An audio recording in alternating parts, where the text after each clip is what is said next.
अरे मास्टर ललका के बजा बच्ची कि एह बाबा तोहारी हो सूरतिया, तोहारी हो सूरतिया, मनवा मोहेला हेरा।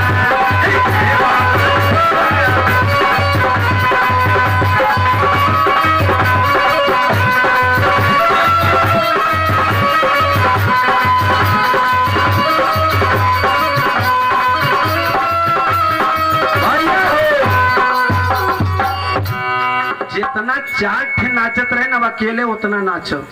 अगर इनसे तनिको कम पड़त बचा बताओ जया कि एह बाबा तोहारी हो सूरतिया। अरे लोग इंसान के बनावा कैमरा से बड़ा डरा लेन की फलनवा के दुकाने में कैमरा लाग बा, तनिको अगर गहना छुईबे तो पकड़ा जाइबे।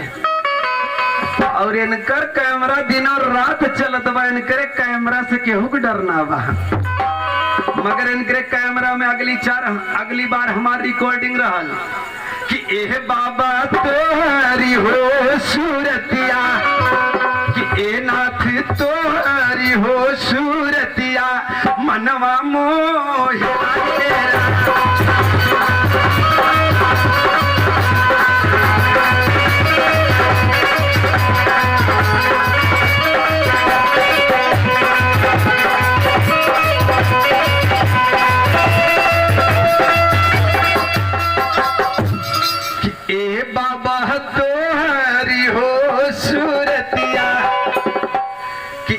नाथी तोहारी हो सूरतिया,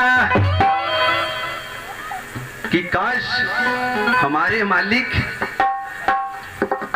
अच्छा इतना बतावा जाए भैया कि भगत के वश में है भगवान।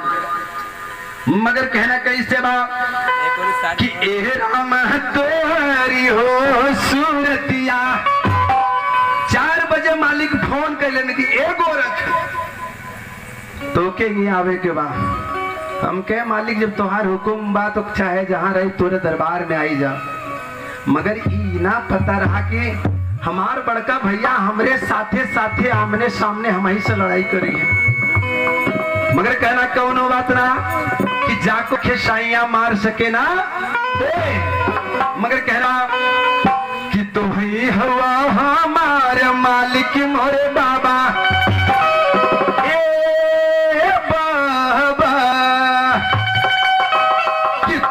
हुआ हमारे मालिक मोरे बाबा, कि तोहरे भरोसे मोरा नैया।